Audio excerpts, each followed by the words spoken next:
It's on. Hi guys. Can you hear me all right? Since I've got a new webcam and it seems to be just like much clearer. You can see my face a lot clearer. So yeah, I'm pretty happy with this so far. So hey guys, oh hi Grace. Lovely.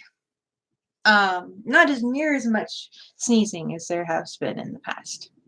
And my cat's in here with me. She may or may not come and visit, but she's curled up like over there.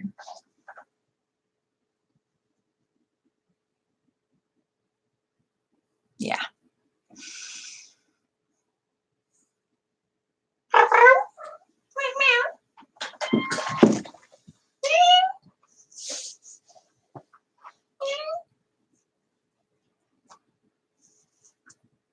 Nope, not interested in coming on my lap. Sorry, guys.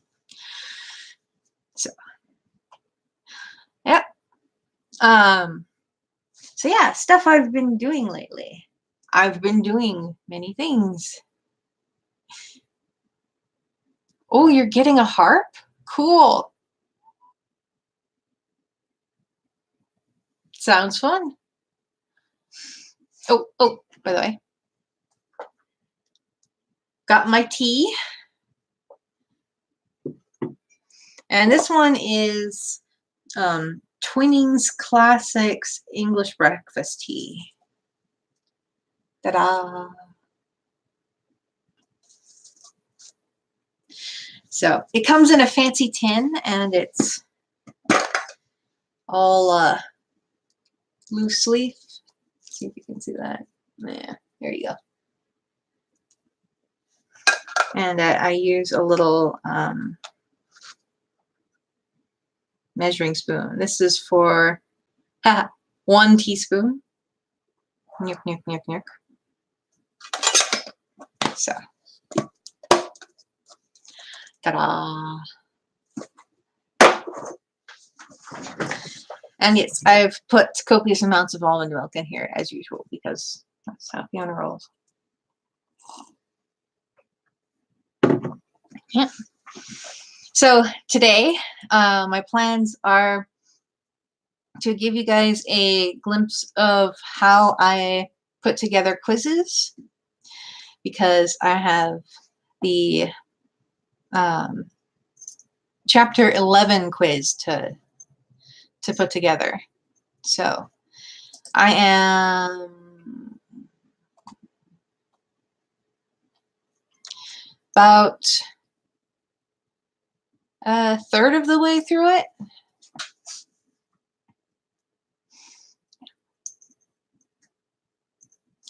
And okay, the cat wants out. I have managed to close the door quite securely, but she wants out, so I'm gonna have to let her out.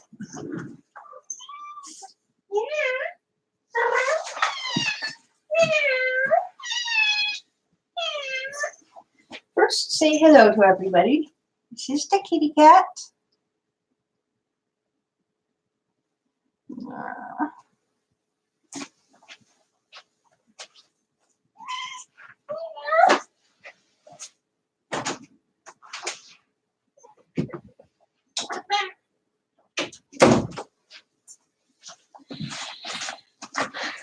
Okay, so cat taken care of. No longer yowling at the door. So yeah.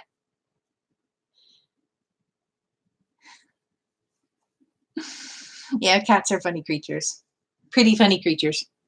So, other than how I make quizzes, I can't show you the screen because I didn't get it set up properly for that this time because I was kind of in a rush. This brand new webcam. Fancy brand new webcam. Cheapest one I could find. But still, brand new webcam. And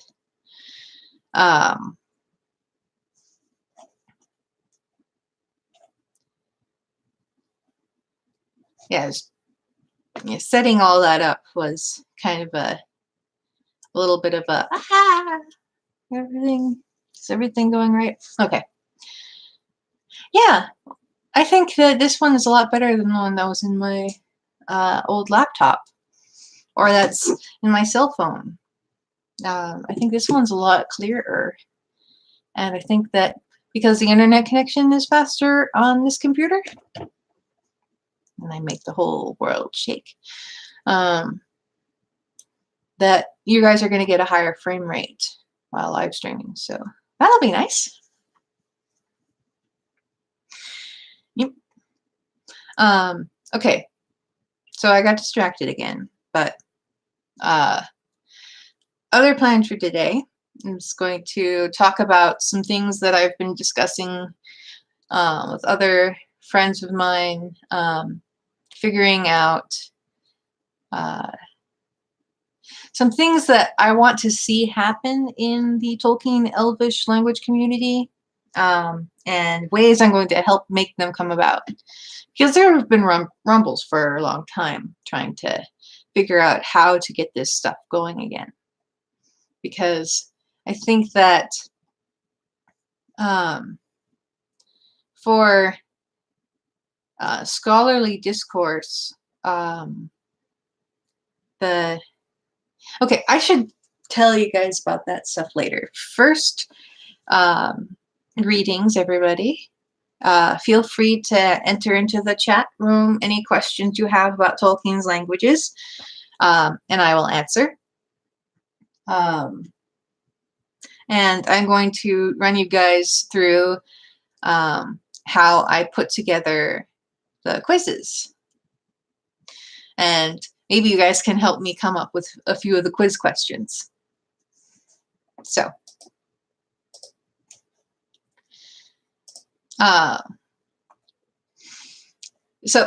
first I start with the lesson that I'm working on. So I will grab the example here, beta intro. And I'll show you what lesson we're going through.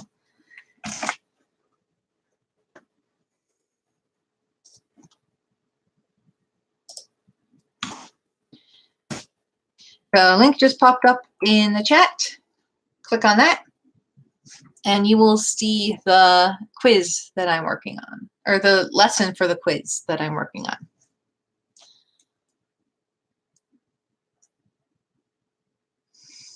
So if you give that a gander, this lesson is on conjunctions, how to use conjunctions properly. So, and you can see here that Sindri doesn't have very many conjunctions. So, and I have a fairly simplified list here. This particular set of lessons is supposed to be a very, very simple, brief covering of the on the topic of scenery and grammar. So I didn't go into things like before we knew of this word ach, the words that we did use, like dan and mal for the word but. And I didn't go through all the different dialects versions of and, because this particular set of lessons is for exilic Signorine only. So only exilic Signorine and is listed. The word or is actually one of the words that we've had like well established for longer, which is kind of funny.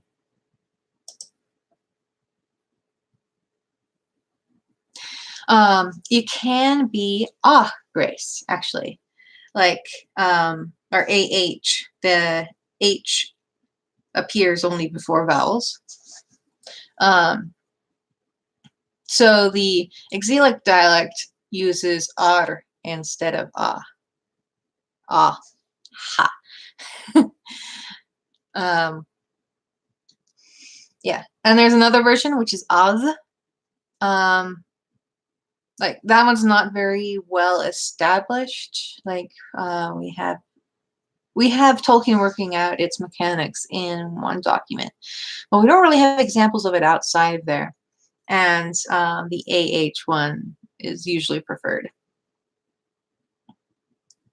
So the one, that one is better for like wood elves, Sindarin elves who are in Doriath, not affected by the exilic Sindarin, by all those Quenya speakers outside. So more archaic dialects, like Doriathran dialect, and the Wood Elves, who also speak a slightly archaic in some ways dialect. It has its own set of changes, but in some ways it's more of an archaic dialect. Ooh, I just marked my toe. So that is why there is at least 4 versions of and. So there's like just the vowel, ah, then there's AH, then there's AR and ADH. And you'll see people using all of those all over the place. Not exactly interchangeably, but all over the place. The AH and ADH ones have very different types of mutation that go with them. Mutations that are pretty much only found with them, because there aren't very many prepositions that end in DH or that end in H. So we sometimes call them sibilant mutations or fricative mutations. So yeah, if by general Sindarin you mean Sindarin you use when you're just chatting with people in our world. Exilic Sindarin is the most long established, best understood dialect of Sindarin. So like if you want to be reading texts that are older, knowing exilic Sindarin is a little bit better. Though a lot of things have still changed, like the future tense and the past tense. Pronouns have changed a lot. So like you're still going to have difficulty reading old translations, but it's a little bit easier if you know the exilic dialect versus any of the other dialects. I know a lot of people really want to learn the Wood Elven dialect instead, but we don't actually know very much about it, and it's not very well established. And if you're like going around finding Sindarin texts all over the internet, they're not going to be using that dialect, because for the longest time, all that we knew about it was that in the name Legolas, the E was from A-E. So Legolas became Legolas, and that's all we knew about it for ages and ages and ages. Oh, and vague descriptions of Frodo saying, oh, their vowels are different. So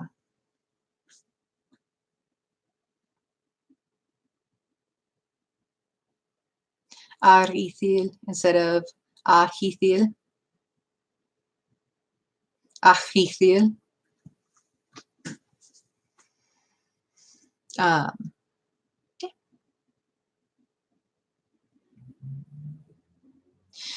So the word, the AR version of and, that actually comes from Quenya. It's a loan word from Quenya. And we also use it in the Gondorian dialect. So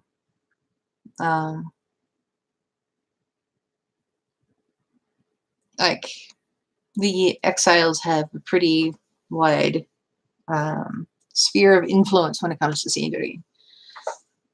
And Quenya, actually. Like in Middle Earth, if you have Quenya being spoken, best to put it in the exilic dialect.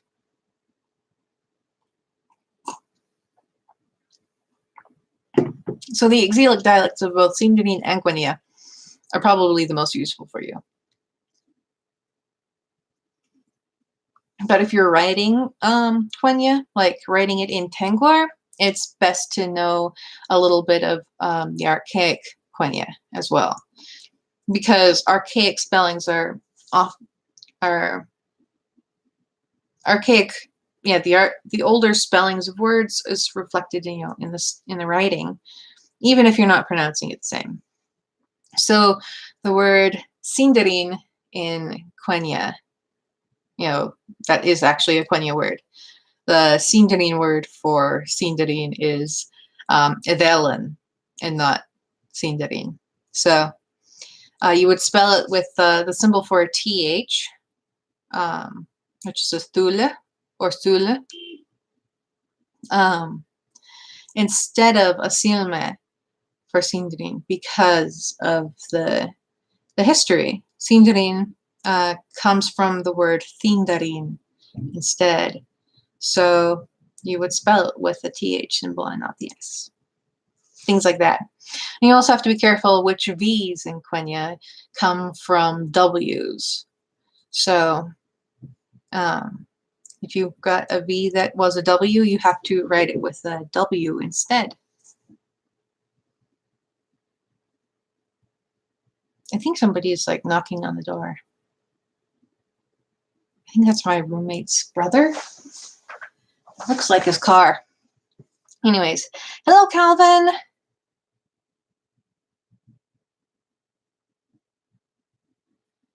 Okay, have fun studying.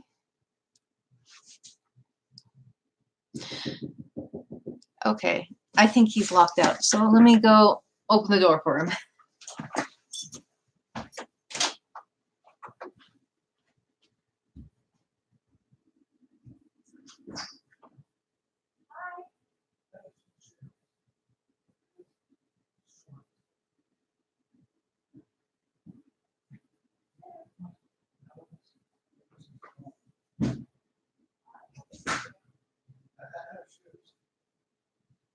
Spencer?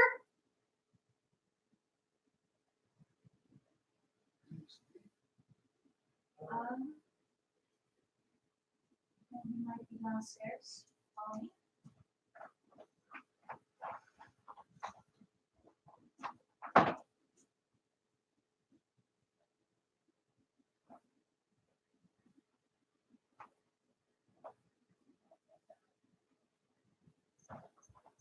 He's not downstairs.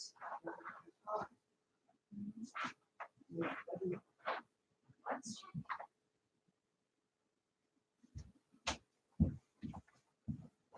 He's not here either. You know what? His other brother was here earlier. Yeah, Dexter was here earlier. And I think that he and Dexter went somewhere. Oh, right on. Sorry. Yeah, he's not home.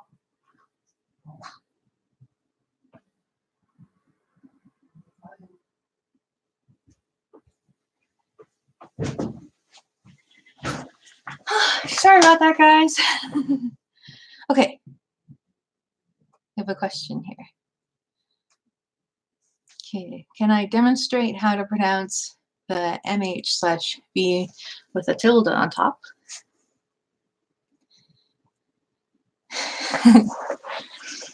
Okay, so this is a nasal, like Tolkien wasn't very good at describing it, but what he described was sort of like a nasal V. So what I think he was getting at was having your mouth shaped the same way that you would for a V, like V, except you're making a nasal. So you're pushing the air up through your nose, like that.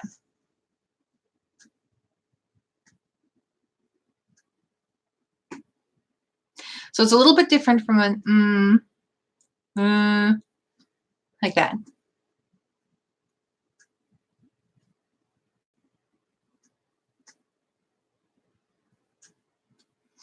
Yeah. So it's Yeah. So, and you can see why that sound eventually just became if your mouth is shaped the same way as a B. Is the cat coming back now? Like, she's never happy. Silly cat.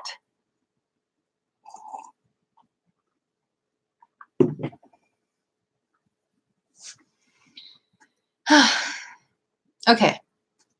So yes, the word and.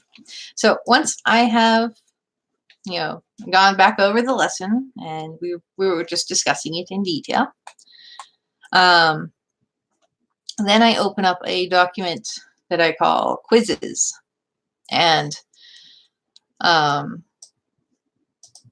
put all the instructions that are going to be in the lesson, and then I start coming up with the phrases to use. So usually I try to come up with it like answer first, then build it up from there.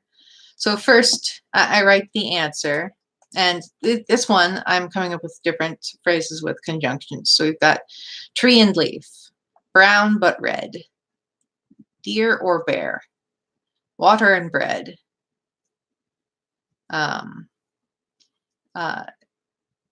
kind but stiff, peace or battle, the starflower, Eleanor, and a daisy, friend but a wolf, and sad or triumphant.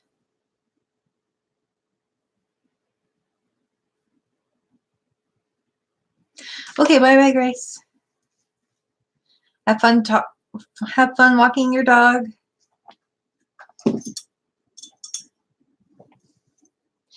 So, this is the hardest part of writing a quiz, is coming up with things for people to translate. And these are all the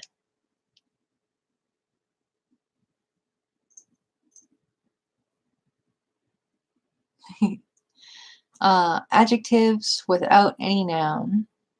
Beautiful but angry. Yes, they would. Because it's the conjunction that's causing the mutation, not the noun in that particular case. So if you're saying it's a beautiful but angry person, person is pen, vine is beautiful, ach, ruthui, angry, beautiful but angry. Ruthui would be getting mutation from ach, except that Ruthui doesn't get any mutation because it starts with an R. So,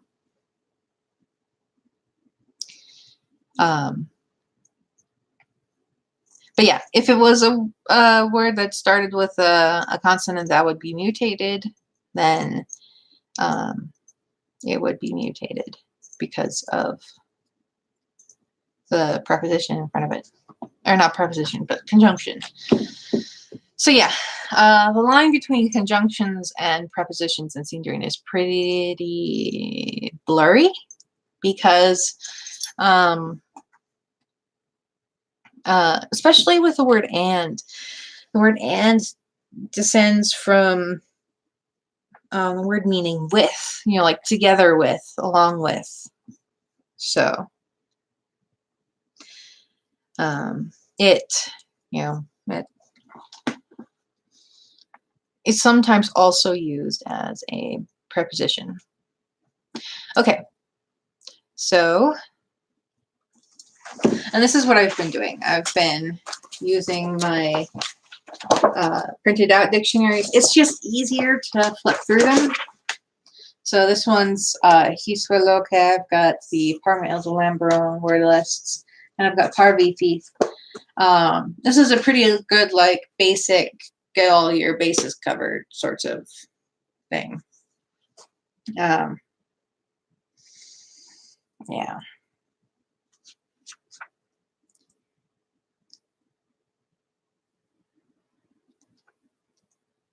Let's see. About earth and air being the next one. So Kev Abuelo.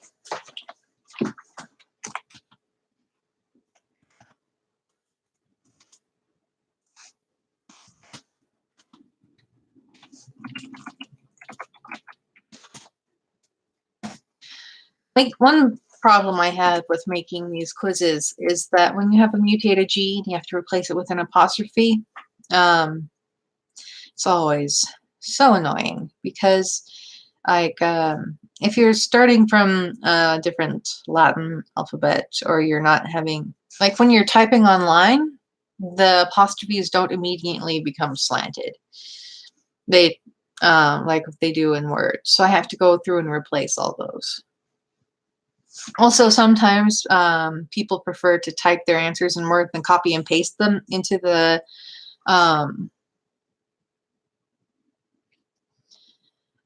text. So, oh, you want to know what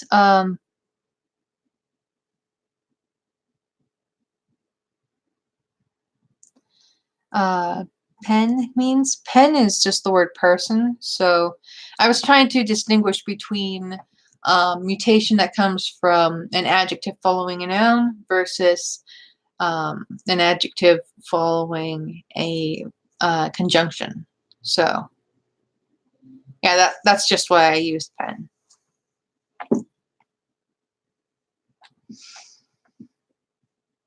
So yeah, apostrophes are a headache and a problem.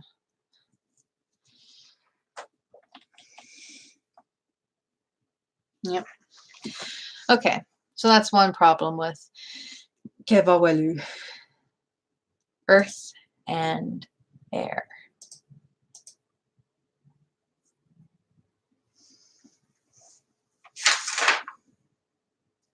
So there's going to be 30 examples total, or things of this of this particular quiz. And you're only going to see, like, oh yeah, you're going to be answering all of them. And once I have the answer written, then I go and put in the rest of the information. So, Melui Achthorn. So, the word Melui means kind, likable.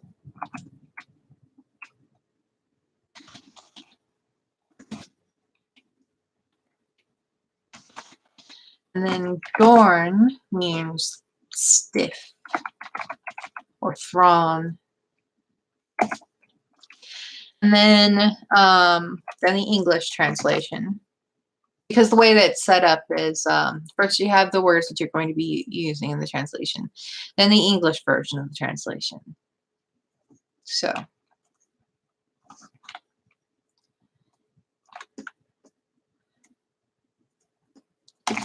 kind, but stiff. Then we need the correct answer was a little text, and then I insert that, and that is one question made. Ta-da!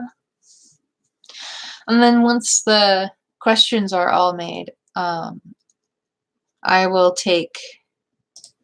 See, I will have. Where is it?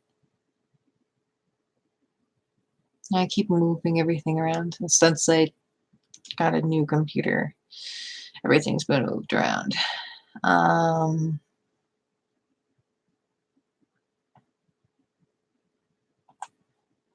Maybe it's under H. Oh, here we go.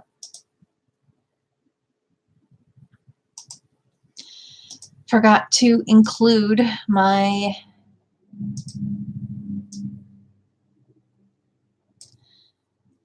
website management software. So I use HTML kit. It's pretty simple stuff. It's just for, I just use it for editing the HTML for things.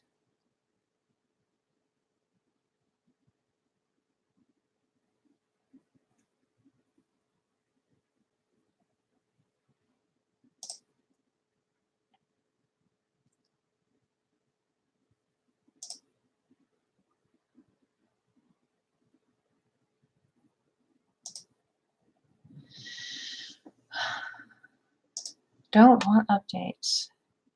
No. Okay. Open an existing file. And now we're going to, I'm going to go and pick up the oh, dang it. I actually sneezed this time. I managed to like hold it off all last time, but this time, nope.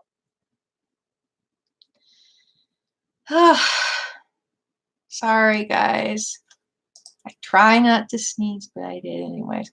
Okay, so I use HTML kit to edit the lesson, and you're going to get to see the lesson come live very soon. So websites, scenery lessons, conjunctions. Okay.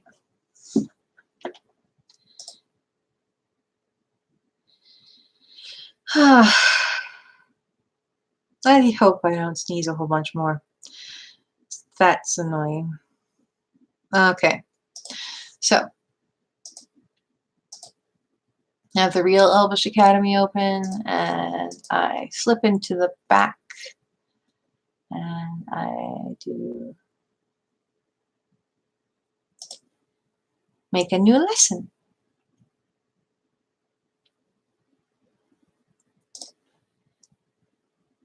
And then once the lesson is up, then we can run it through more editing.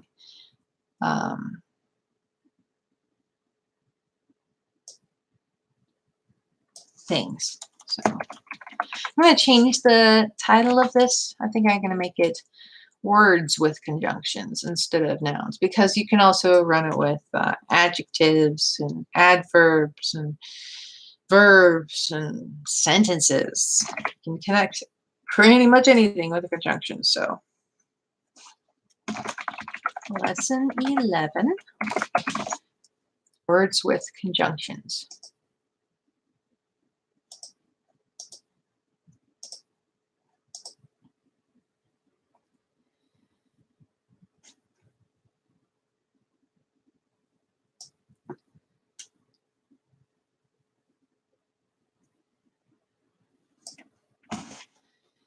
Here we go.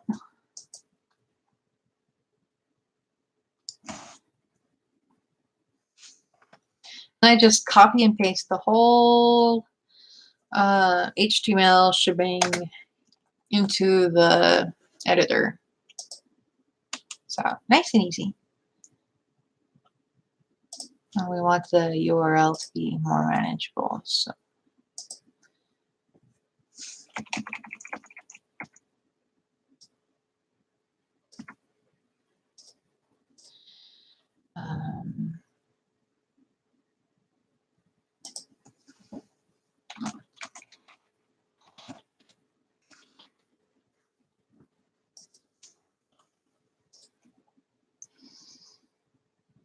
so there's a bunch of little settings and such that I've got to do.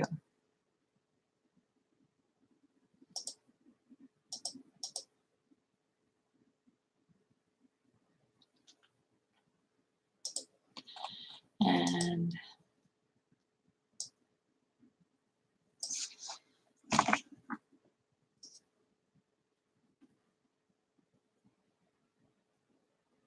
so if you want to be a beginner in starting scenery, that's actually what I'm working on right now. And I'm not doing a very good job of narrating what I'm doing. So I'm sorry. So I'm putting in an excerpt into the thing. And I will share the link to the lesson here. Like, I will grab it right now for you guys. Available courses. Galileo Edelin 100. So this is the course that I'm working on.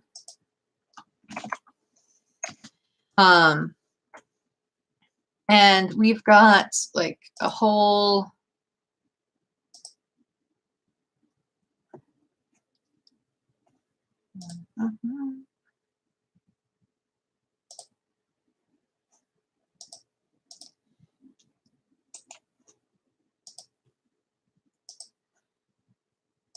and this is the beta version. It's very stripped down. Like, it doesn't have quizzes that you can interact with. So this is the entire text, and I just have to make quizzes, and the quizzes take a little while. It's going to take me a month to finish all the quizzes.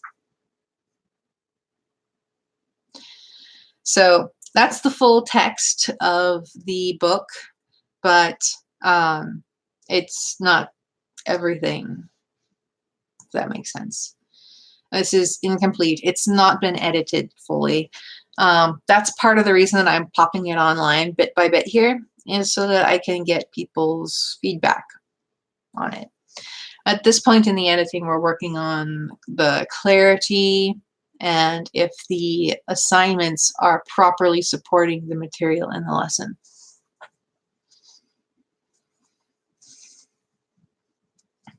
And any typos that you find, shout them out. Let me know. I'm not the greatest typist, and they happen. They happen.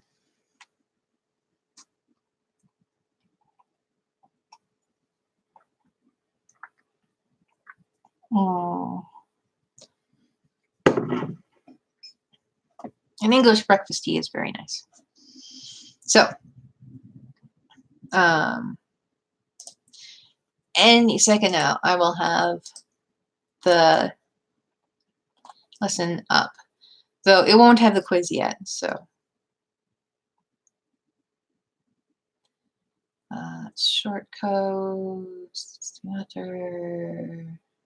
the tags taken care of. It's sorted into the correct thing.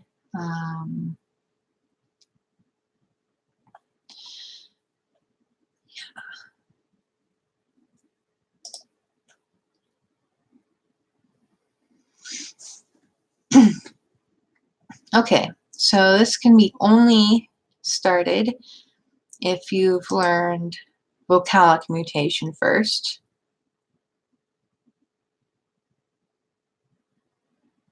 And I think that's pretty much the only thing that you need to learn before you do conjunctions.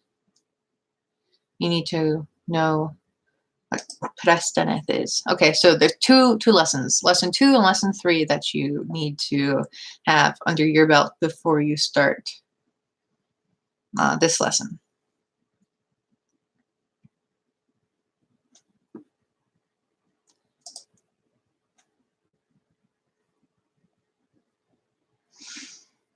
So it is actually possible with this to jump around in the lessons a little bit, but not entirely possible, because you have to have all the backup material, all the material that feeds into it. And that's actually a pretty complex web. And that's why one of the longest, most difficult parts of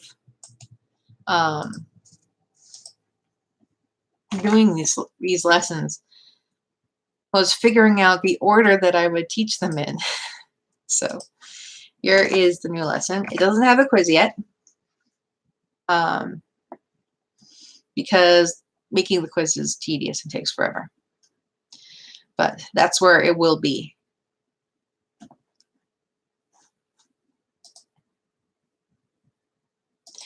Okay, so my other thing that I wanted to talk about was some of the plans that I have for realelvish.net. And There's a lot of like background stuff that comes with all this. So I'll talk a little bit about, you know, the state of the Tolkien language community as it is right now, and what's made it to be like that, and how I'm hoping I can help change that. So, yes, weighty topics. I'm sorry. I just need to, oh, here we are. I have notes for this particular topic. I want it to be a little bit more organized. So,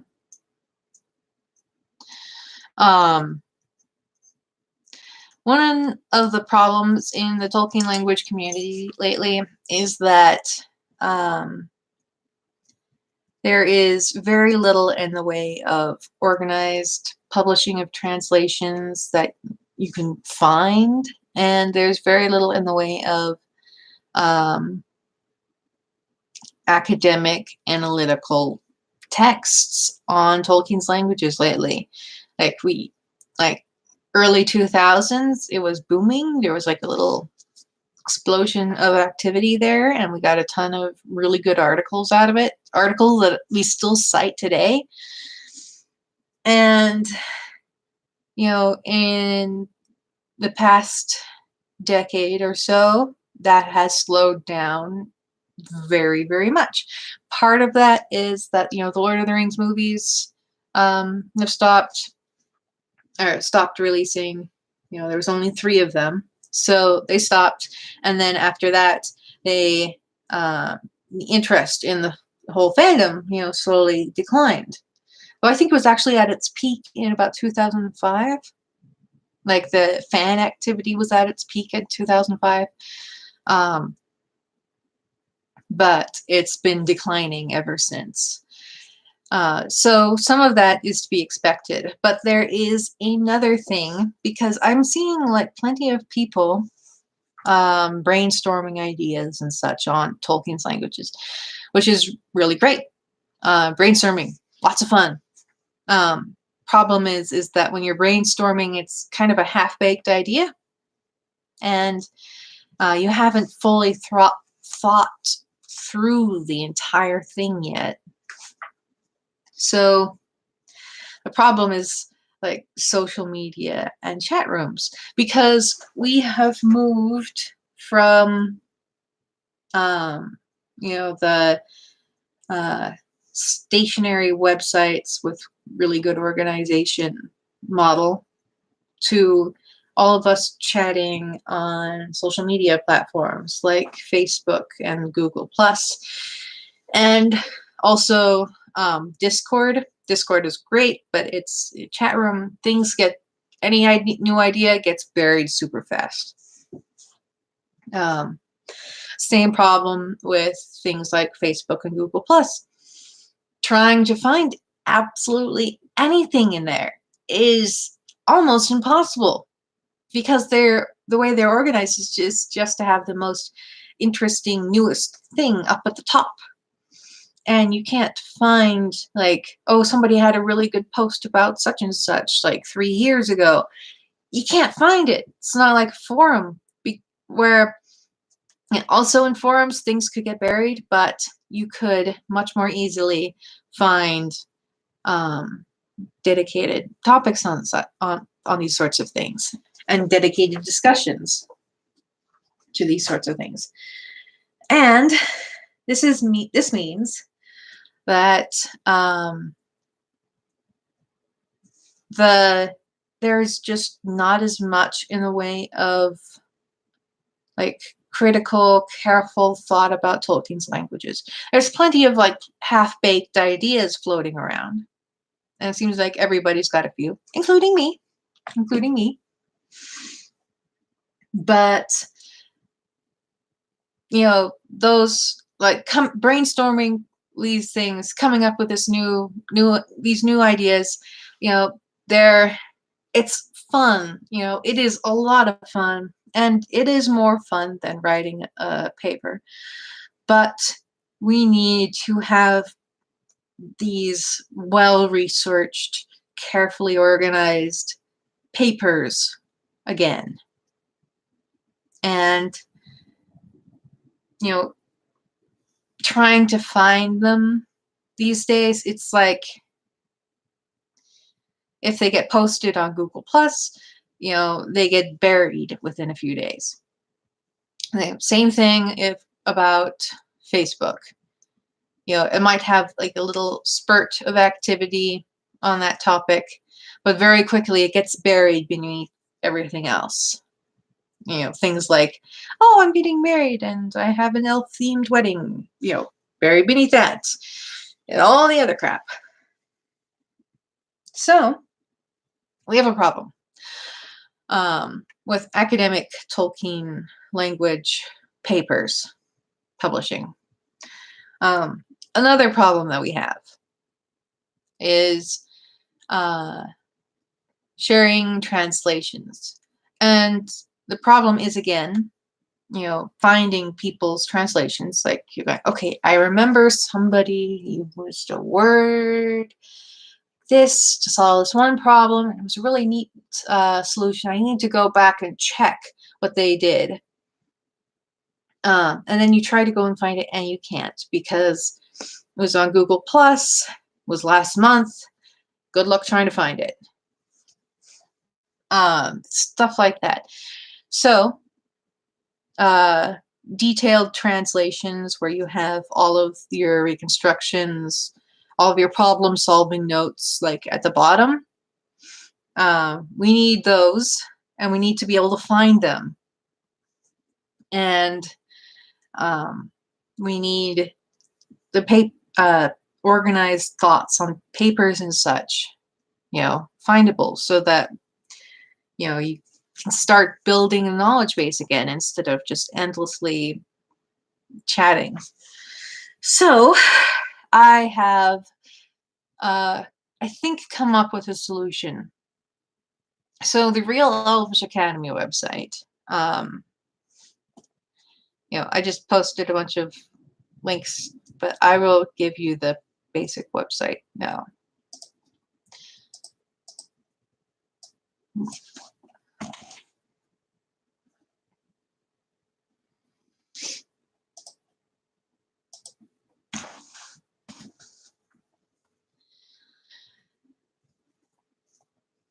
And, people have noticed for a long time that social media is great for starting conversations, but terrible at ending them.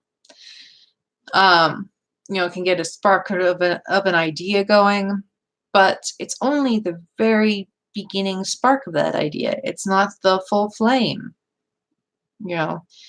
And this is what forums would be really good at. But nobody uses forums anymore because they're just not as convenient as social media is.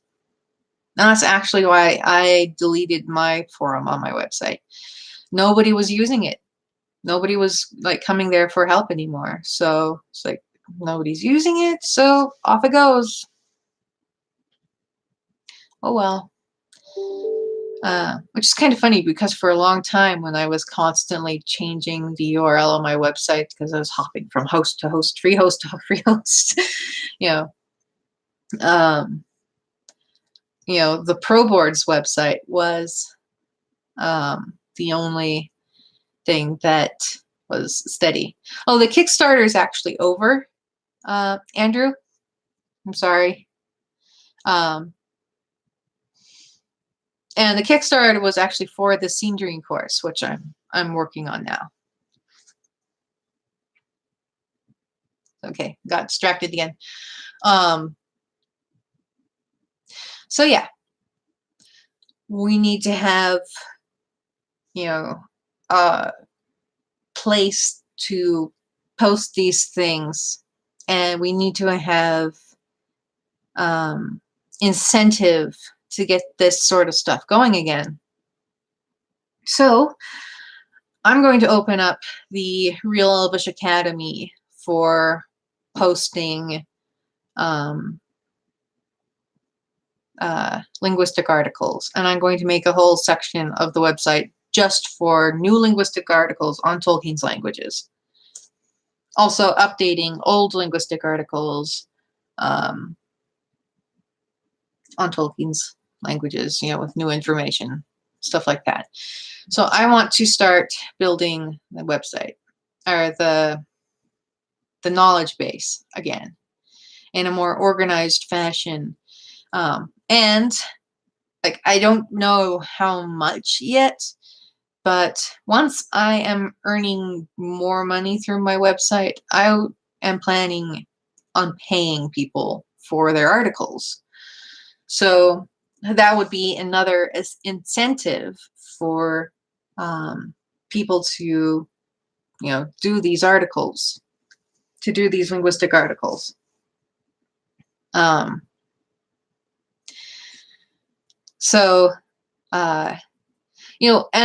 this comes about from a friend of mine. Like, the idea for this comes from a friend of mine.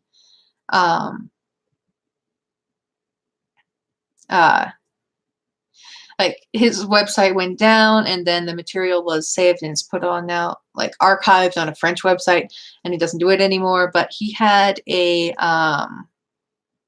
website that just published linguistic articles on Sindarin. And I think that is a really good idea. Like, he had his own little publishing platform for linguistic articles on Sindarin.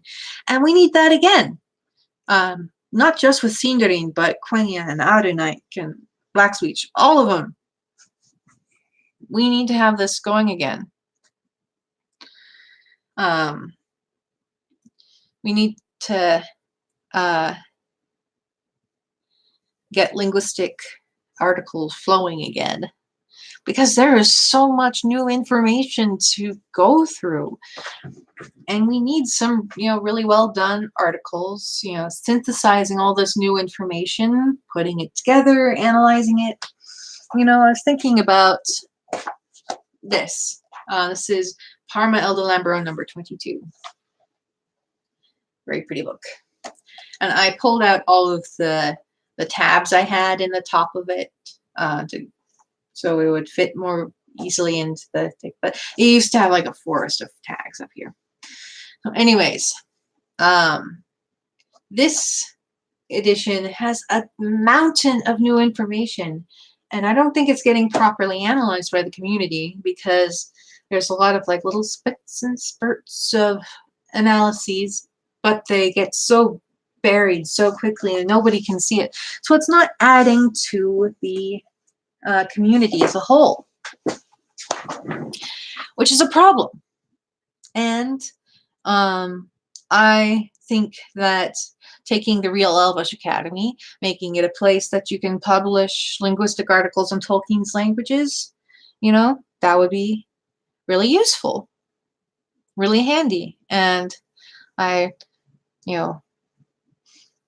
really want that to start. I also want on the Real Elvish website, the main website, I want to open it up for publishing people's translations.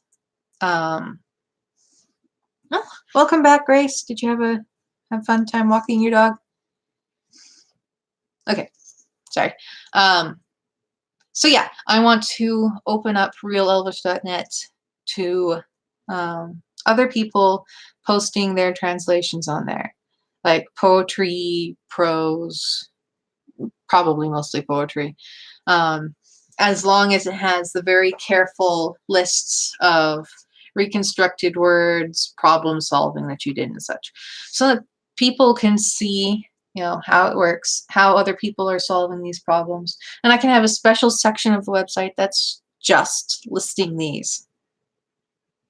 And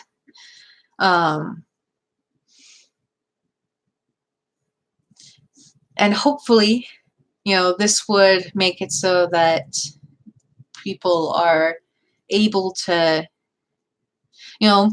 build on the expression, using the languages,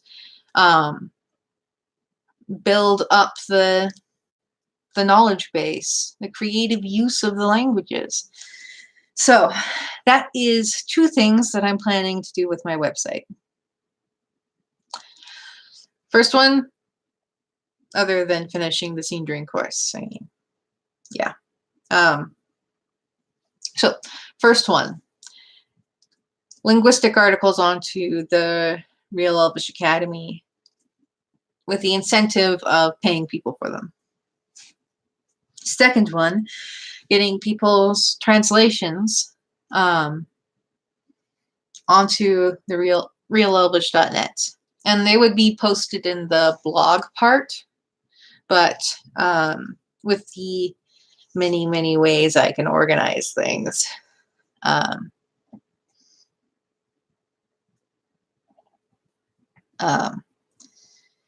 I will have the ability to make it much, much more easy to find things on specific topics. So you can actually find this information again. Okay, so Grace has a question about mutation that undergoes, or that the word key, the pronoun key, which means you. It's a really familiar you, like if you're in a very intimate situation with somebody, or they're a really close friend or family member, and how it works with key milling. So,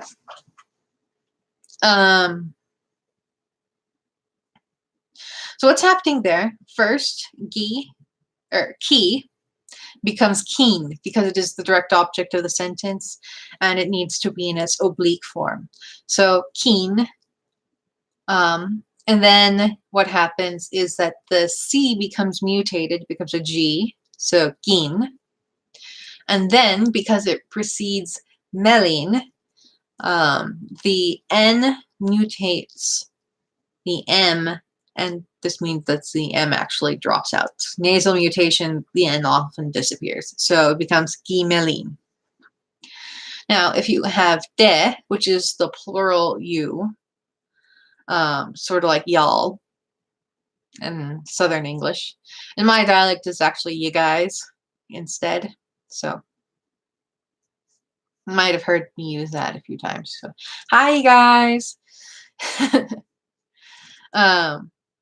So de would become den because it's the oblique form.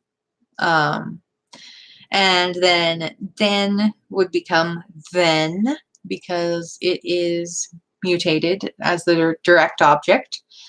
Then the N mutates, causes nasal mutation, and mutates the beginning of the word following it. So I love y'all would be the Meline.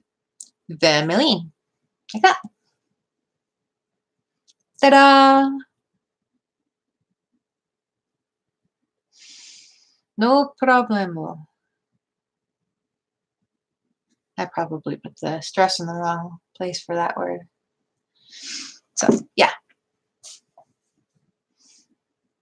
I love y'all. Vemeline. Tea.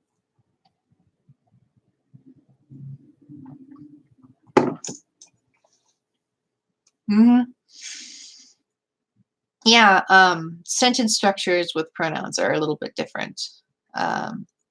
This is kind of an echo of, like in French, the word order for using pronouns versus using regular nouns is completely different in a sentence. So,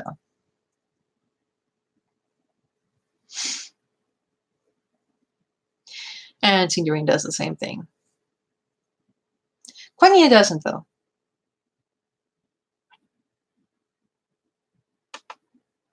And there's a few different theories about how and why this comes about.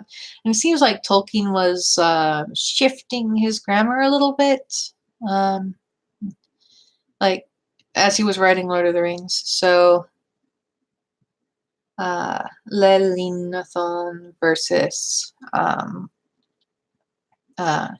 Hein Echant. Yeah, there's a lot of discussion over those.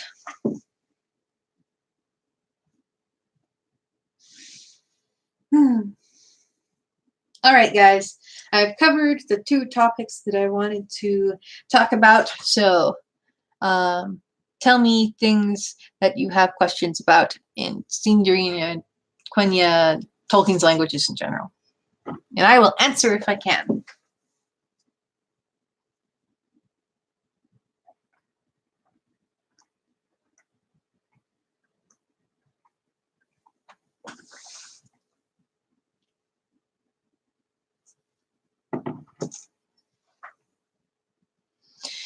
Yeah, in standard English, you would use just you for both singular and plural. But here in the US, several different dialects have come up with different solutions. So in my dialect, we say you guys. It's like, yeah, guys, shortened you. So you guys.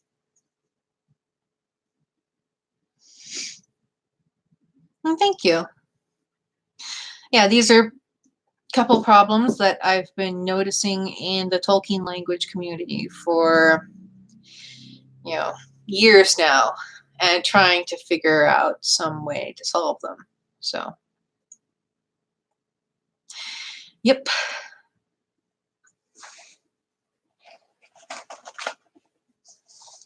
I also think that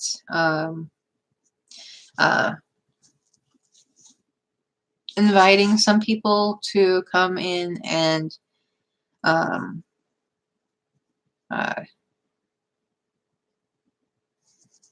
like be more regular contributors to the website. I think that would be a good idea, because there's a lot of interesting stuff there, and I'm not a journalist. I don't have any journalist training, and it seems like this could quickly spiral out of my control if I'm not careful. But I'm looking into ways to involve the community in the website. And one of the ways to do that is, have translators and writers who aren't me doing things on the website. And I have to be careful not to let my website become too much of a behemoth. I mean, it's already kind of sprawling. I've been doing it for 16 years, so there's like tons of little projects and such that didn't go very far or mostly incomplete. But I want to make the website, more focused on, Sindarin, Quenya, Elvish languages. Yep. I've been doing this for just over half my life. So, yeah, I was 15 when I started. You've got a pretty good start for it, Grace. So, yeah, when I was your age, I really, really wanted resources like this. So I hope I can provide.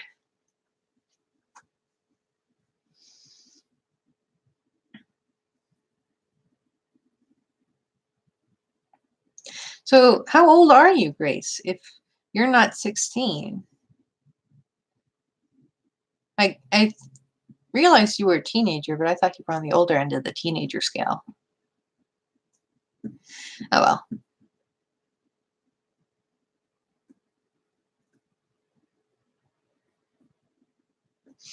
Hey.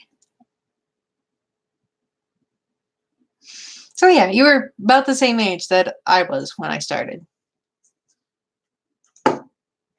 Also, happy early birthday. Congratulations. Have some tea.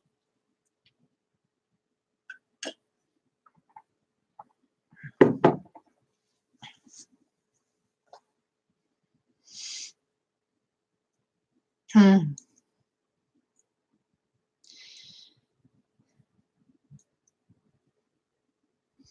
All right.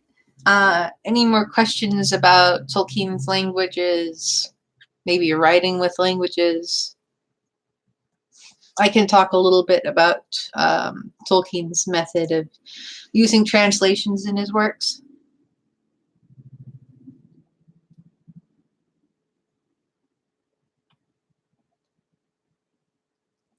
Really?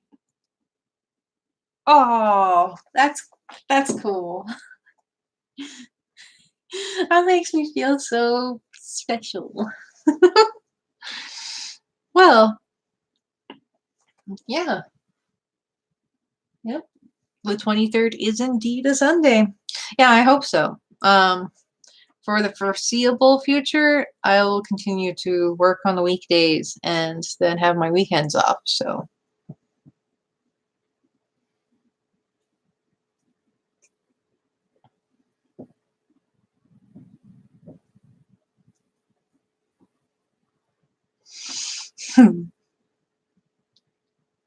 oh, thanks, Grace. Oh,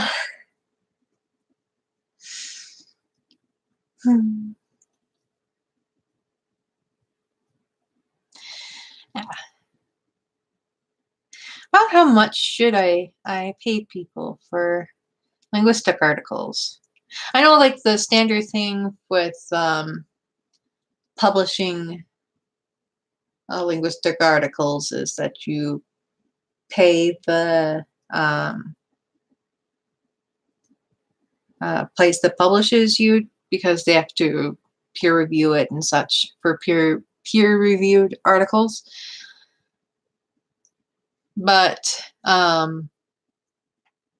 publishing these articles on Tolkien's languages, it's not going to be as thorough. March 8th is when my birthday. So we've got a long time before my birthday comes up.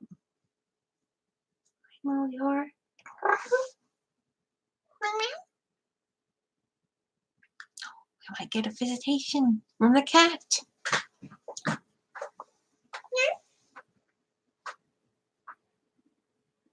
Maybe. She's just sort of sitting in the middle of the floor.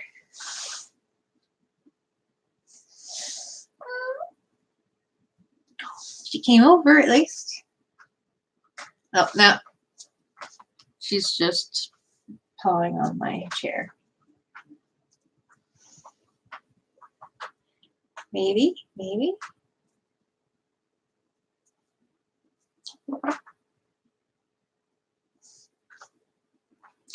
Oh well. In advance, happy birthday. Oh, thank you.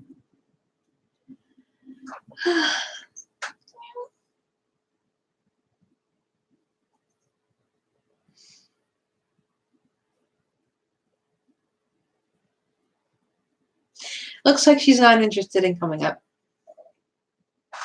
It's like she's much more interested in curling up in her box.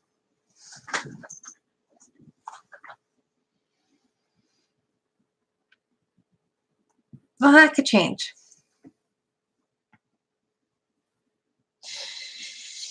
Yep.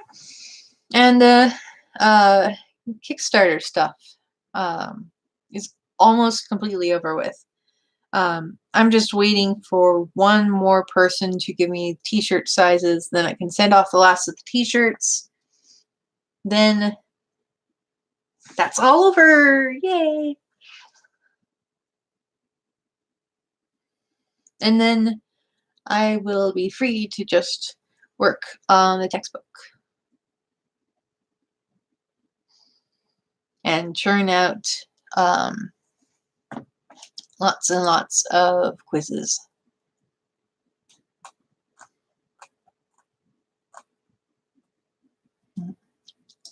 Another thing that I'm working on is, I've got to make my website more of a business.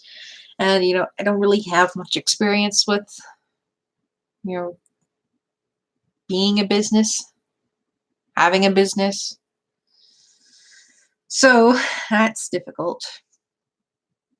I've been thinking that, you know, there's a lot of really, really crappy products with really crappy Elvish on them out there on the internet. And if I provide a place for people to get translations at, and maybe that would be a good idea. Or not just translations, but to get products with translations on them. So,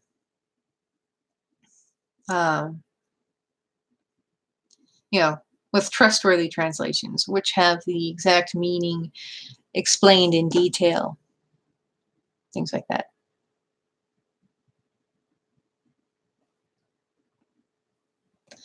Be happy on the day of your birth. So, noveren, be happy, or be festive, actually, is a better translation. So, be happy and festive. So, you start with noveren.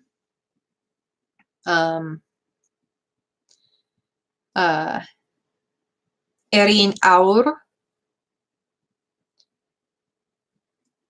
and oranad lean or geen. Probably not lean because multiple people, unless it's like a set of twins. You never know.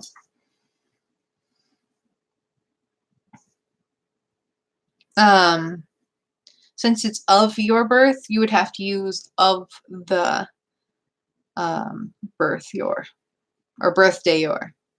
Oh wait, is there a word for birth? Onad kind of means birth, but it also means begetting, which is difficult. So, noveren erin aur en onad lean gain lean.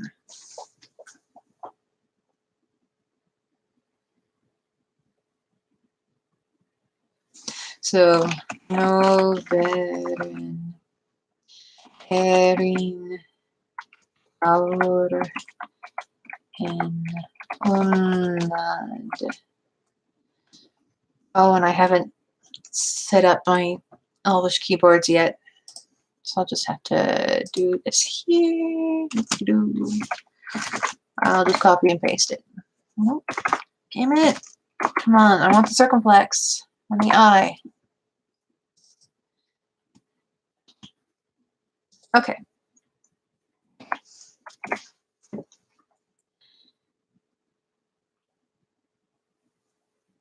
Ta-da!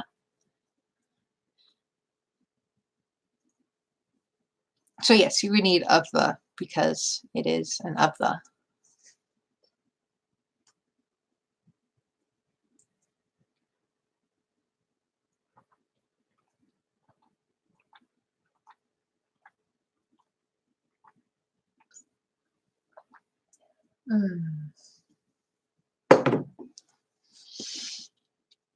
One thing I like to say is no beren I oronad lin. So may your birthday be happy or festive, whatever. Beren, or not beren, sorry, meren is connected to the word mereth, which means feast. So, or festival. So mereth is feast or festival, and then meren is the adjective of it, festive. Ooh, new cup of tea. Yeah, I'm down pretty far on mine. I just can't stop. It's so tasty.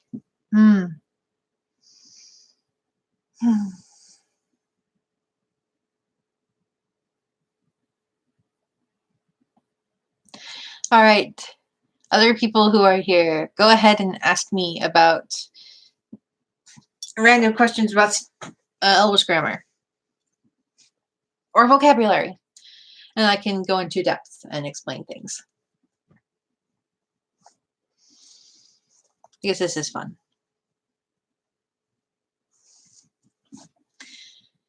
Well, I could tell you guys about some of the discussions we were having about the first Elvish line of the Fellowship of the Ring. So, the world has changed. I feel it in the water. I feel it in the earth. I smell it in the air. Is that what it is? Yeah. Yeah. That's what it is. So we were talking about some different ways to translate it. And then I think I've realized that there's actually a much better way to approach it.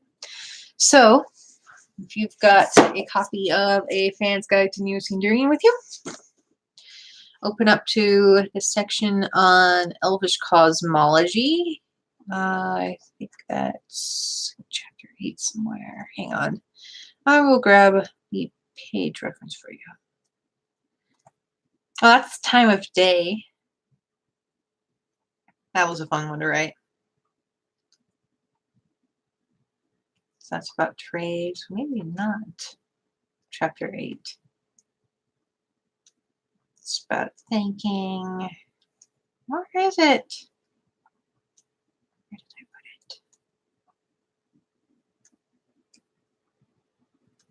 it? Fingers. It's a very fun one, but not what I'm looking for. Here we go. Okay, it's in 6.1 or 6.1.5, Elven Culture Cosmology. So I was thinking, like we were discussing how to translate the word feel, how to translate the word change and such. And I realized that, they're very good discussions to have. Currently, the most favored word for change, like something is changing something else, transitive, is guista. So, and the word for feel, like feeling a sensation or something like that, is fel.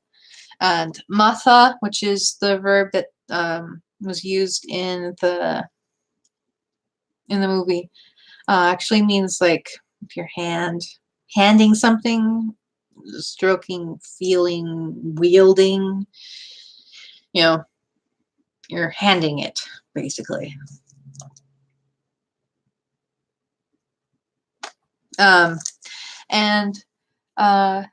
While it's very poetic in English, in Sindarin it doesn't make so much sense. So it's not really how they divide the world. So you've got this open, cosmology. I think it's much more useful to talk about the different areas that you're feeling it. So you could talk about feeling a change in the place of the stars or in the heavens. So Menel. You could talk about feeling the change in Gwelwen, which is the layer of air which you get clouds and birds, and Gwelu, which is the air itself. And then you could talk about feeling the change in Kevin, which is the seas and the lands, like Earth.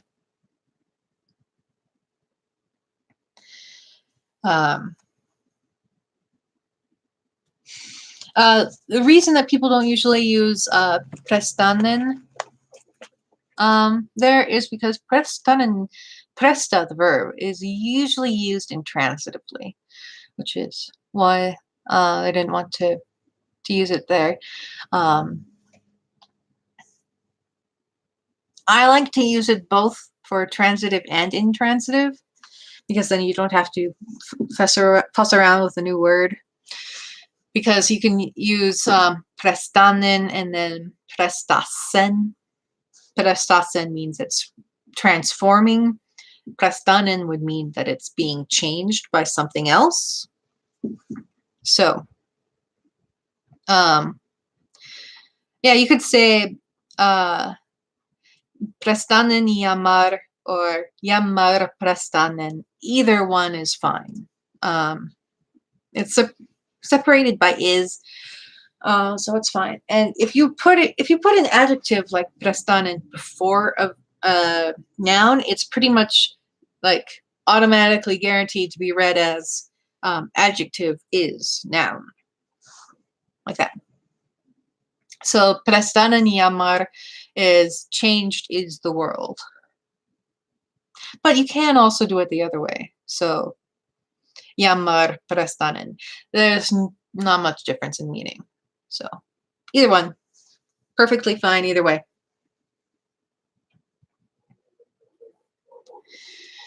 I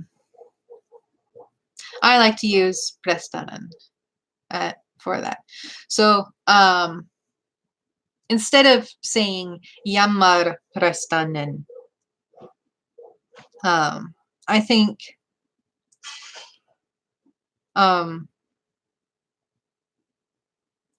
saying that existence is changed, and that would mean reconstructing a word for existence, which is ea in Quenya, all that exists. And there is a lot of debate on how we would go about this. I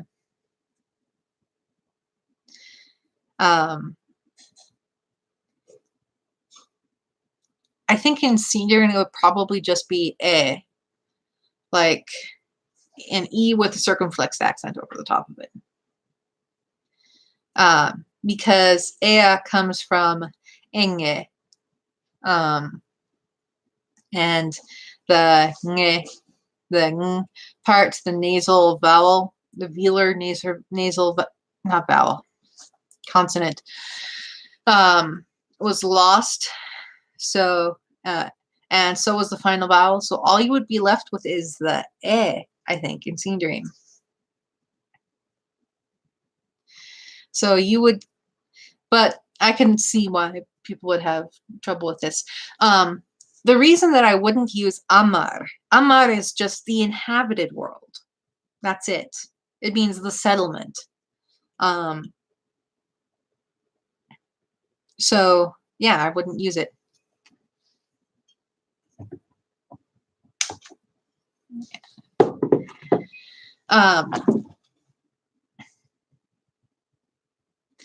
And I would, so I would say that existence is troubled or changed. So, prestanen, yeah, like that. And then I would say, I see it in the stars. I feel it in the air. I hear it from the earth, like that. So, I will write down for you this so I can show you exactly what it looked like.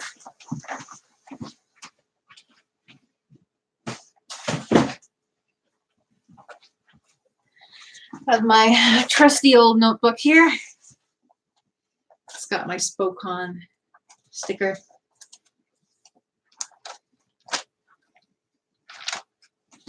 I am so close to finishing off this notebook, guys. So close. It's only like 5 pages left there. Okay. So I'll grab a Sharpie so it'll show up well. So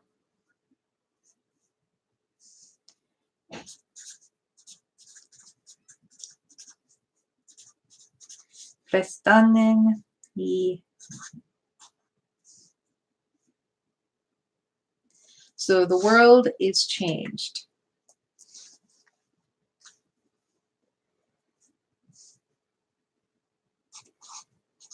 De henin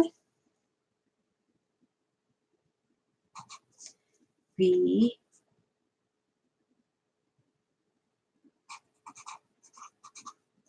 menel. So I'm going to not mutate the in the heavens, in the air, or in the sky, in the earth divisions, words, because they're being emphatic. And when you're making these things emphatic, you need to not mutate them.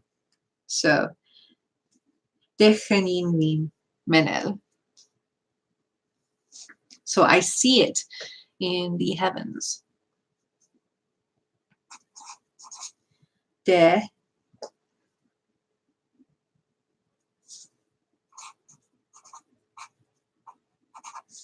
deferin vi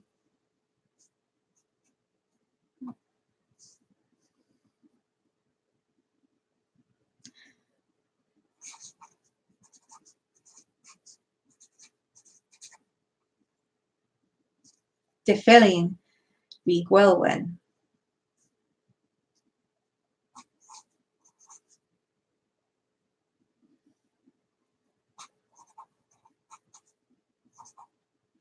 Laston.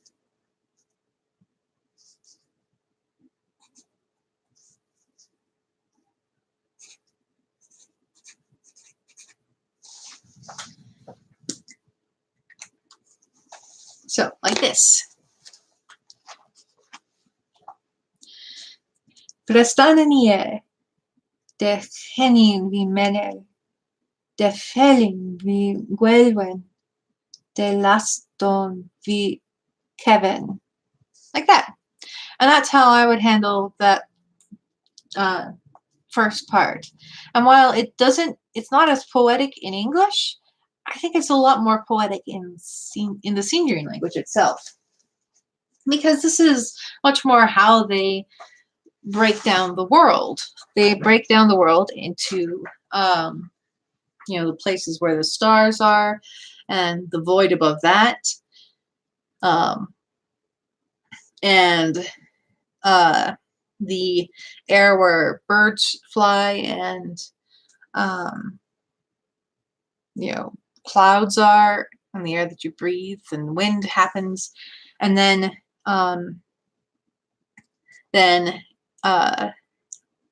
earth, like, what's underneath the air.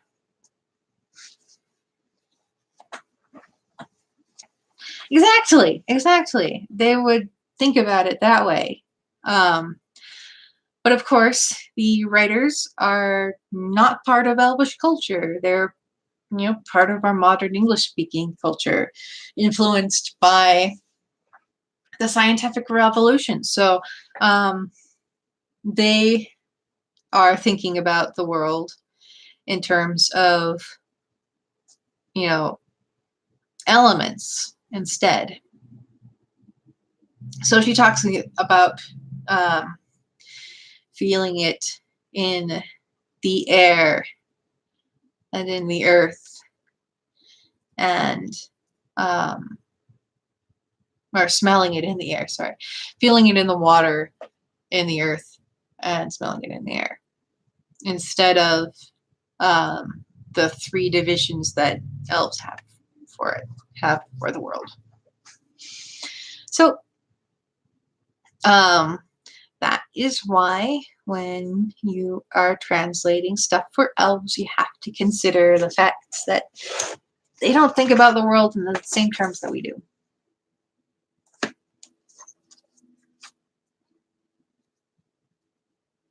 Yeah, actually, that's a good point. She probably would use Quenya if she's just musing to herself, And those opening lines are kind of like she's musing to herself, aren't they?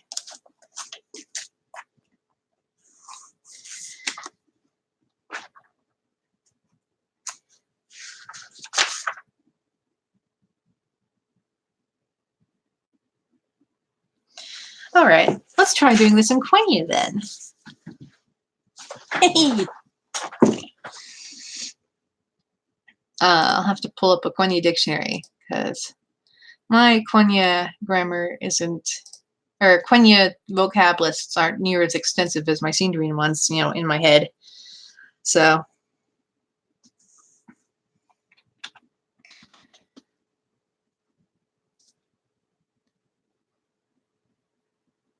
yeah.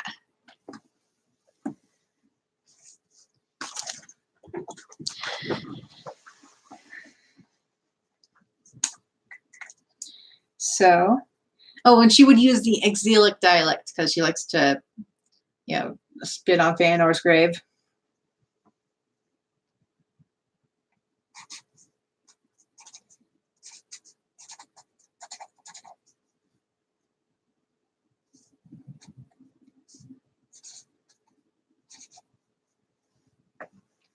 So, Vistana, yeah.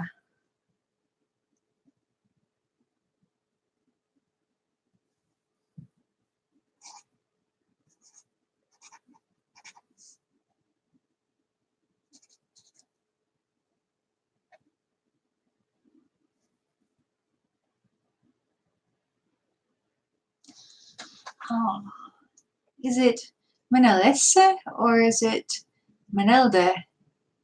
To remember. I know that some of these words have different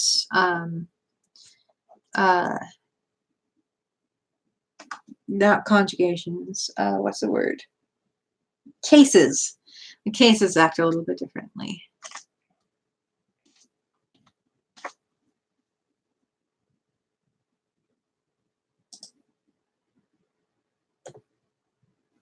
Okay, yeah, that's Quenya.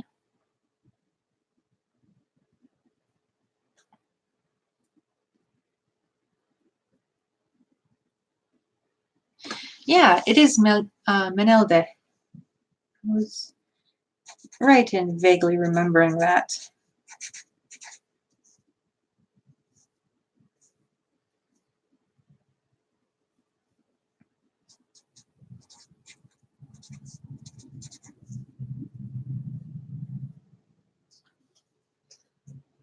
Let's see. What is Welwen called in Quenya? Should know that. Vista.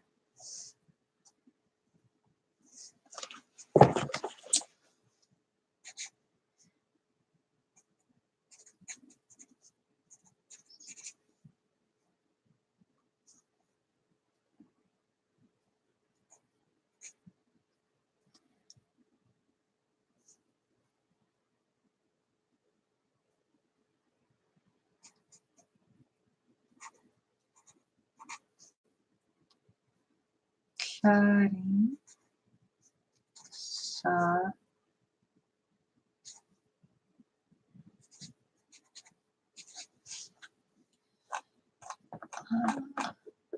Kemen is the word in Quenya. What are its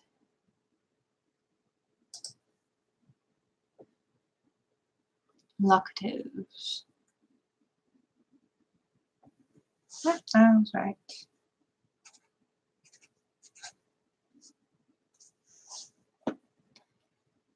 Okay.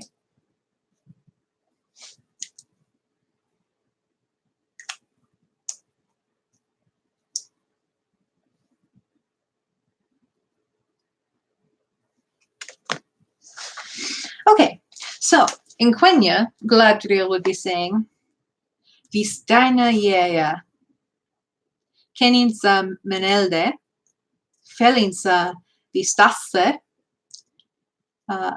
larinsa kemesse.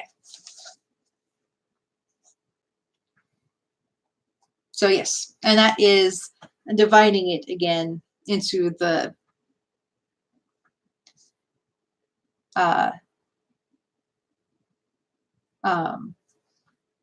existence into the three categories: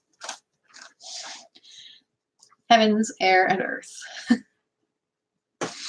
So yeah, that was a odd little thing that got me thinking, is discussing how we would translate Galadriel's opening lines of the Fellowship of the Ring. So yeah.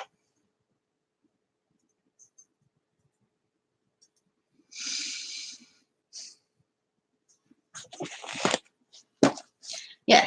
And that all comes about from the idea that when you're translating, you're not just translating words, but you're also translating the ideas behind the words. And not just that, but you're translating the intent of the speaker. So all these things, very, very important. And that is why I would approach those lines in a completely different way than they did in the movie. And that's also why I included all this sort of stuff in my book. It's because I want people to think about language as not just words and grammar. It's also connected to how people see the world. And how they see the world gets encoded into their language.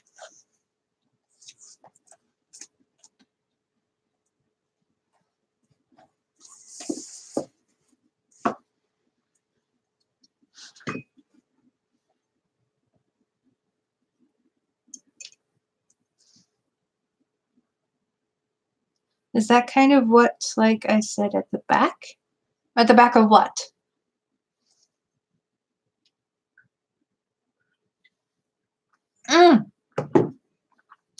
Yes, okay, now I know what you're talking about. So in the back of this book, right before you get the answer key, there is a special last message.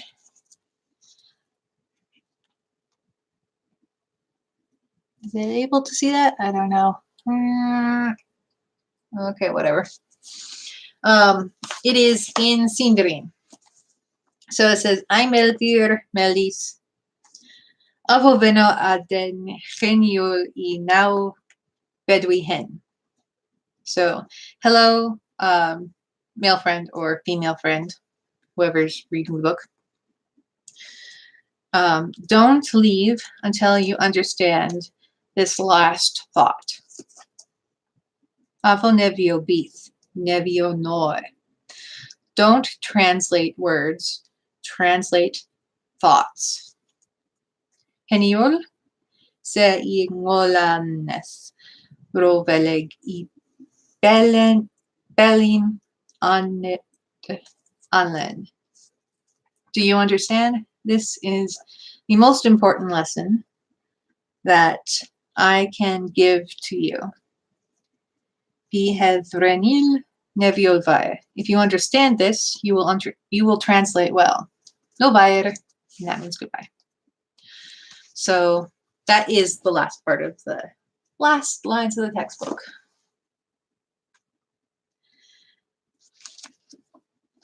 So yes, indeed, that is the message I was trying to get across in the last part of the textbook. And I put it entirely in Elvish so that hopefully the message would stick, have some sticking power.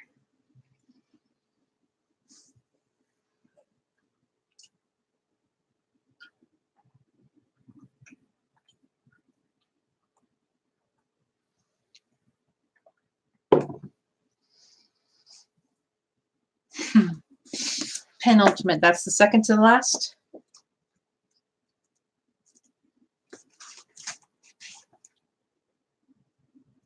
Is that the Pihedrenil? So if you understand this, or si I Olanet Rovelek I Belin Aned Anlen. Which one is it? They're both kind of difficult just because Sen gets mutated both directions and becomes Hev, which is kind of a difficult leap to make. Okay, so yeah. Se I ngolanne frobelig. This is lesson, greatest, best lesson, greatest lesson. I belin aned anlin. That I can give to you. Mm-hmm.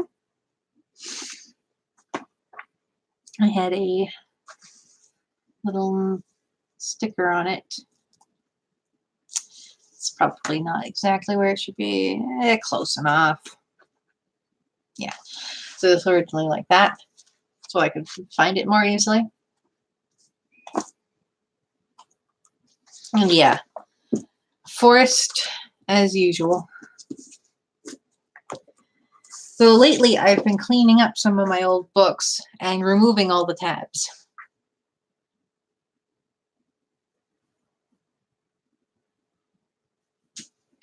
Yeah, that one. That little double mutation there can be really tricky. And that's why you were having trouble with Gimelin too. It's because the mutation happens both directions.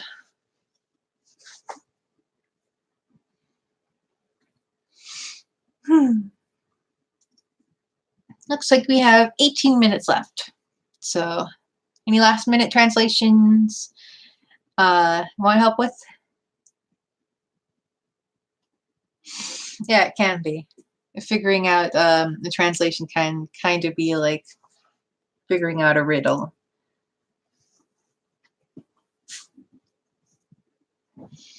And then you go, oh, of course it was something simple all along, because human communication, while it can be complex, usually errs towards the easier side. So, and I am out of tea.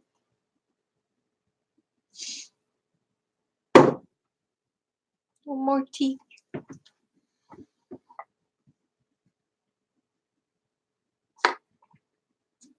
So I've got water instead.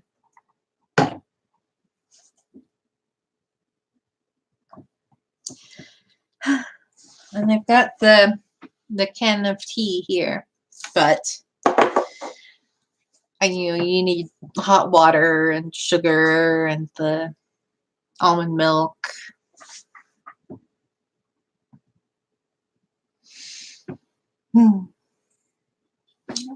Now the cat is just completely asleep.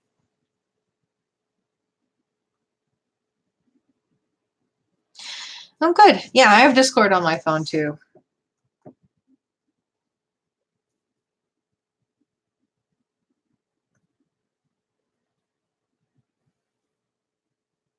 Ta-da! This is the... Actually, it's actually scrolled to the discussion about how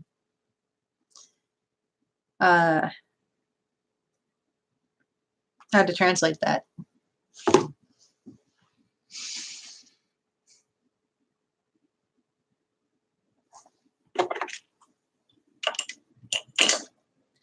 And I can put my pen away.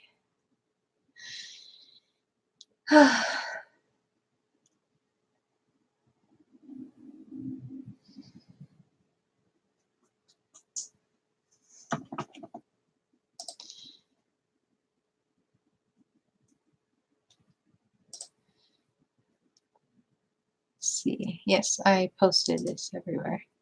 Okay. So, is there any other things that you would like to talk about, or since the tea is gone, shall we end then?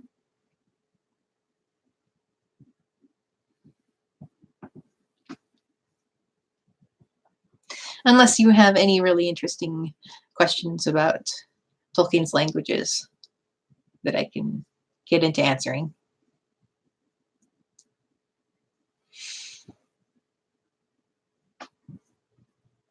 do.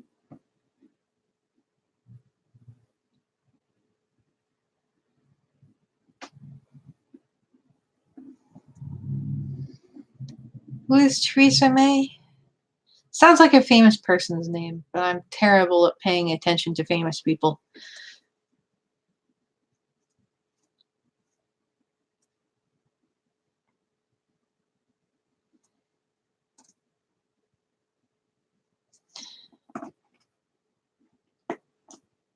Oh, that's right. England's Prime Minister, who all of my British friends like complain about bitterly. Yes, I remember. Blonde lady, right? Always wearing red jackets. Oh, we've got another person again. Hello, other person. If you have any questions about Tolkien's languages, or if you need help with the translation, go ahead. Ask away. Pop it into the chat, and I will do my best to answer.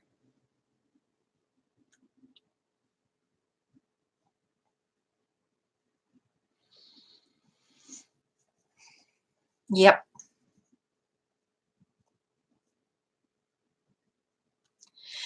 Yep. I don't have a very thorough understanding of British politics, but from what I understand, not very many people like her.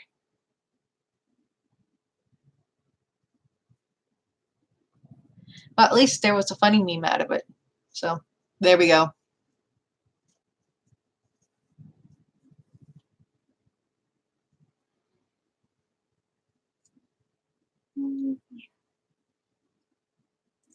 Kind of want to just pick up the cat, but she's sleeping so peacefully. I would feel so guilty. So, yep. I think that this new webcam is a resounding success. I mean, I'm getting lots of glare reflection from my glasses, but you know what? There's like always things happening in my glasses there that way. And if I keep them kind of like half down my nose, I can still see, and you can kind of see my eyes. But I rarely look directly at the camera because, you know, everything's happening down here, and I can keep a track of the chat over here. So. But yeah, I think this one is much better at the low light conditions of my room, of my office.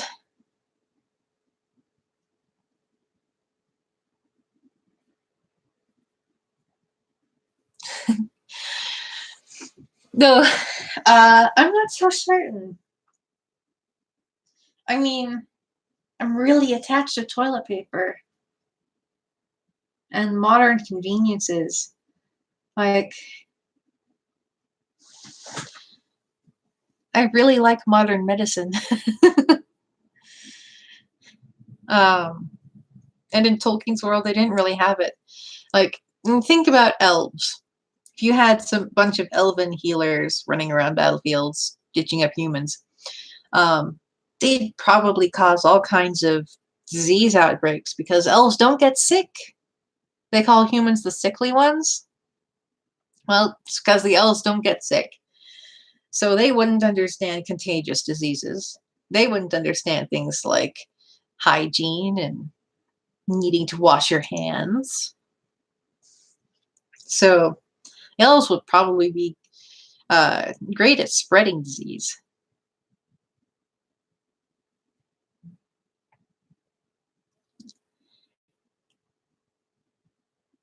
And the human healer mumbles, "Hey, you're supposed to scrub your hands with hot water and this substance." And the elf's like, "Why?" It's like, "So you don't get the person you're operating on sick." And the elf's like, "I've never had that problem with other elves." And they go, "No, no, no." Okay, so yeah, that's one of those little things. Um, you know, being in an elven community sounds really cool because elves are cool and such, but the elves don't get sick, so they probably have terrible, um, terrible practices when it comes to uh, like food waste, um, things like that. Unless the elf has studied enough, like maybe Elrond's last homely house was great for this because Elrond has studied the care of the body extensively and apparently can heal hobbits and such. So, maybe Elrond has properly uh, dealt with this problem and knows how to properly prepare foods for uh, the sickly creatures. And there would be no live streams, no Discord, no websites, no internet, no videos of cute cats and dogs on the internet.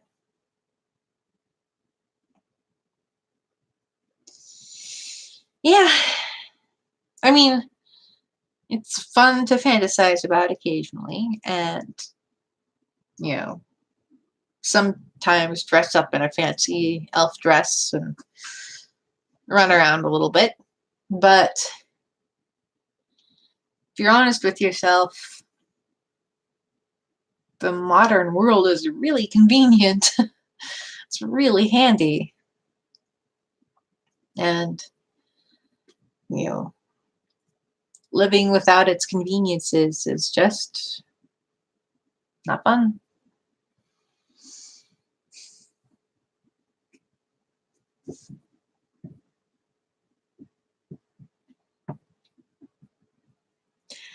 Yep.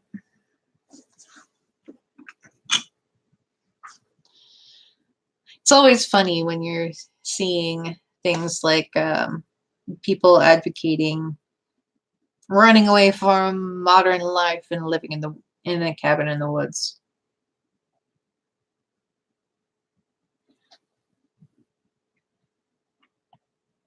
But they're making these arguments online, you know,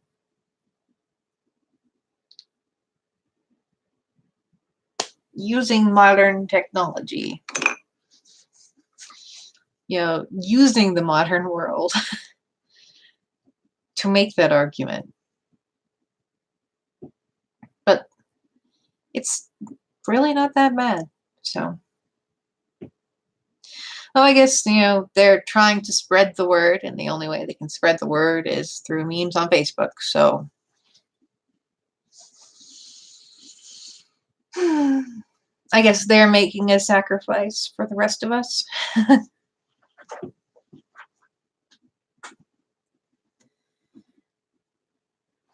Another problem is if the woods fill up with all of these people running off to go live in the woods,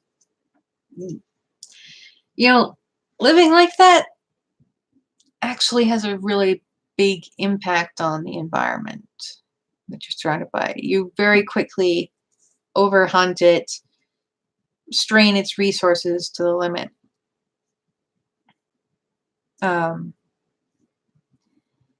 Especially if you've got a family, and if you've got neighbors a couple miles away, you can fairly quickly run out of resources. You'd have to be farming, and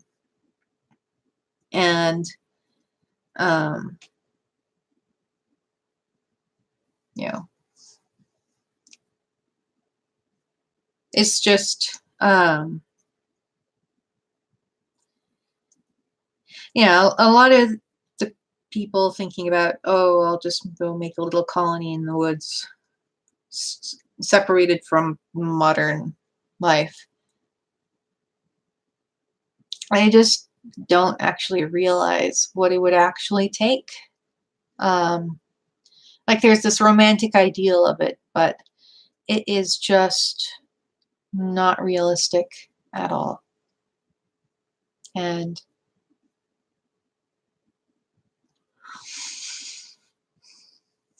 hmm, hmm, yeah, I must be getting tired. Maybe the caffeine is wearing off from my tea.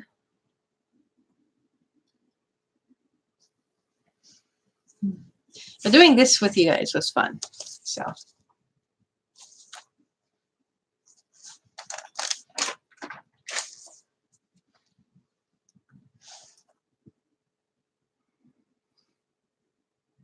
Mhm. Yeah, it's a lot of different skills to live like that. And it takes many years to learn all this stuff.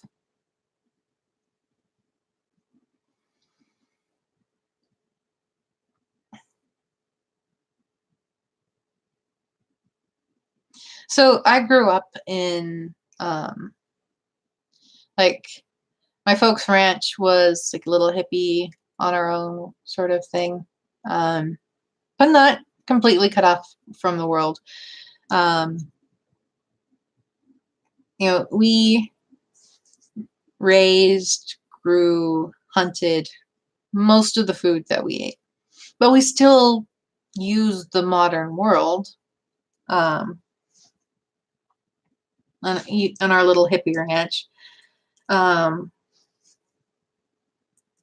we had cars, we had a mailbox. Um, when in the late 90s, we got internet. Um, we had computers, and because my dad is an engineer, we actually he needed fancy computers to do his work. So, um, like we had personal computers pretty early on. So whenever his work would give him a new computer, the old one would become the family computer. Um, so we had modern technology, and we weren't completely living off of the land either. Uh, every 2 months, we would go into town and pick up stuff that we couldn't buy or we couldn't make ourselves. So, like, we couldn't make our own flour, so we would buy flour. We couldn't make our own sugar. We would buy sugar. Um, but still, like, most of what we ate was, you know, stuff that we had a hand in making, from seed, from baby animal to platter, basically. And it is a ton of work, and um, it takes a lot of skill sets that you might not actually think about, especially if you're living in a city. Um, and dreaming of the romantic life in the countryside. Um, there is a reason that I'm living in a city, well, city-ish, Montana's version of a city now. It's because I don't like do, doing all that stuff. I hate hauling irrigation pipes, and I hate having to break the ice off of water feeders in the middle of winter and drain hose. So yeah, the food was good. Um, oh, milk was another thing that we would buy. We didn't have to buy eggs and most stuff, but we didn't have a dairy cow. I think my parents considered it for a long time, especially when my brothers were hitting their teenage years and shooting up like weeds. So, and they were going through like a gallon a day of milk. But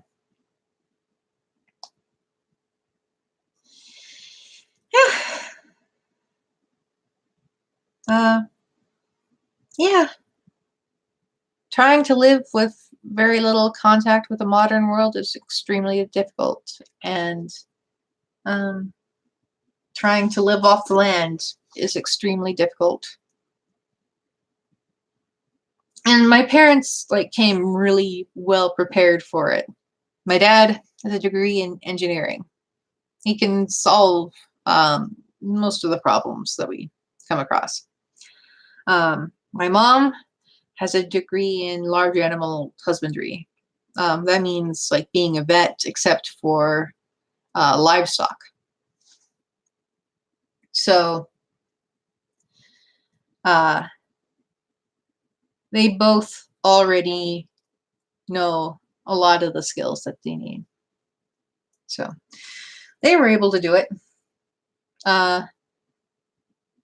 And part of that is, drafting us kids to do chores. And I hated those chores so much. But whenever I'd bring in my city friends, they'd be like, oh my gosh, we get to collect eggs. It's like Easter, except every day. Oh, yeah. Collecting eggs isn't as fun when it's midwinter, though. Or if the chickens have found an ingenious hiding spot and then the eggs have collected there and started to rot. Like, oh my gosh, rotted eggs. Just no.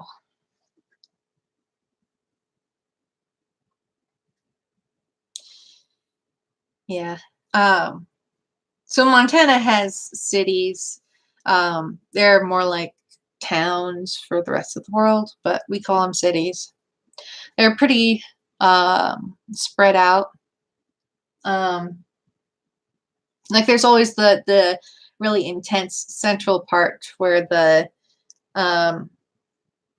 people first settled, where the town like originally was, and that's like one or two streets with really intense development, and then everything outside of that's pretty spread out.